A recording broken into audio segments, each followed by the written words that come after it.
खुलुमबाय नोंथांमोननिसिम आं गोदान मोनसे भिडिअ लानानै फैबावबाय अन्नानै भिडिअखौ जोबजासिम नाय। गुवाहाटीनि रपवे बा दुरुं लामाया गाज्रि जाखांनायनि उनाव दिनैनिफ्राय पाब्लिक इउजनि थाखाय स्टार्ट जाफिनसिगोन। बुंथिनाय बायदिब्ला बे रपवेखौ मास मोनसेयाव खेबनै बा खेबथाम मेंटेनेन्सनि थाखाय बन्द खालामनाय जागोन।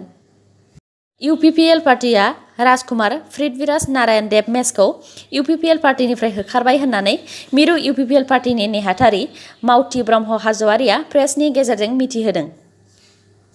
मिथिनाय बायदिब्ला मैया गुवाहाटीयाव मेचआ BTR एकर्डनि सायाव गभर्नमेन्टआ जेबो खामानि मावाखै होननानै अजद दैखांनायनि उनाव UPPLआ बे डिसिजनखौ लादों। इनकाम टेक्सआ बेंकफोरखौ UPI ट्रेन्जेक्शन्स बा डिजिटेल ट्रेन्जेक्शन्सनि सायाव फिस लानायखौ कास्टमारफोरनो रिफान्ड होनांगोन होननानै अर्डार होयो। प्राइभेट बेंक्स जेरै ICICI bank, Axis bank, Kotak Mahindra bank आरो HDFC बेंक बेफोर गासैबो बेंकफोरा UPI ट्रेन्जेक्शननि थाखाय कास्टमारफोरनिफ्राय फिस लादोंमोन।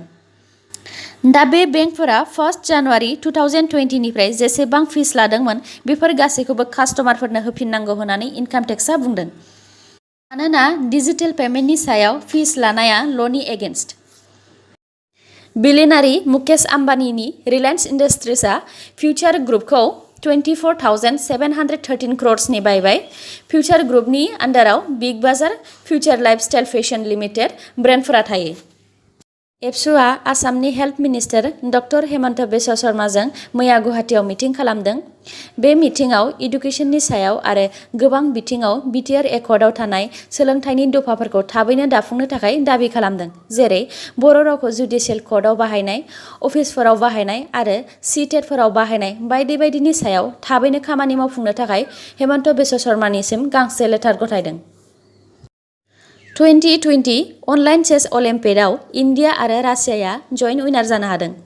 इन्टारनेट कानेक्शन प्रब्लेमनि थाखाय फार्स्टआव रासियाखौ उइनार डिक्लेयार खालामदोंमोन, उनाव इन्डियाया क्लेम खालामनायनि उनाव इन्डिया आरो रासिया मोन्नैबो कान्ट्रिखौनो देरहानायनि एनाउन्स खालामबाय। मेघालयआव आफ्रिकान स्वाइन फ्लु मोननाया सिगांनिफ्राय बारा जाबाय। गासै 19टा भिलेजाव बे बेमारखौ मोननायनि मेइन जायगा होननानै डिक्लेयार खालामनाय जाबाय। मेघालया गभर्नमेन्टआ बे 19टा जायगानि मानसि आरो अमाफोरखौ बेनिफ्राय बाहेरा गामियाव थांनो मोना होननानै कमप्लिटलि बन्द खालामनानै होबाय। इस्ट खासि हिल्स, वेस्ट खासि हिल्स, इस्ट जयन्ती हिल्स आरो वेस्ट जयन्ती हिल्स बेफोर डिस्ट्रिक्टनि अनगायैबो बिनि खाथि खाला थानाय 10 किल'मिटारसिम गोजान गामिफोरखौ बन्द खालामनानै होनाय जाबाय। गुवाहाटीआव सासे 9 डेजनि गथ'नाव साक्सेसफुली हार्ट सार्जारि खालामनो हायो। मिथिनाय बायदिब्ला बियो गुवाहाटीआव फार्स्ट टाइम होननानै बुंदों। गथ'नाव जोनोमनिफ्रायनो फैफाखानाय डेस्ट्र ट्रेन्सप'जिशन डिसअर्डार दंमोन, जायनि थाखाय बे सार्जारिखौ खालामनो गोनां जायो आरो डक्टरफोरा बे खामानियाव फार्स्ट टाइमनि थाखाय साक्सेस जानो हायो। मेघालयआव मोनथाम टुरिस्ट स्पटखौ 1 सेप्तेम्बरनिफ्राय खुलिनानै होनाय जासिगोन। स्टार्टिंआव लकेल टुरिस्टफोरनि थाखायल' एलाउ खालामनानै होगोन।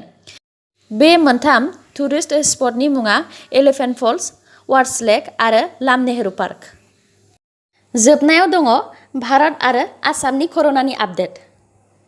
भारतआव दासिम 36,19,169 नि देहायाव कर'ना पजिटिभ मोनबाय।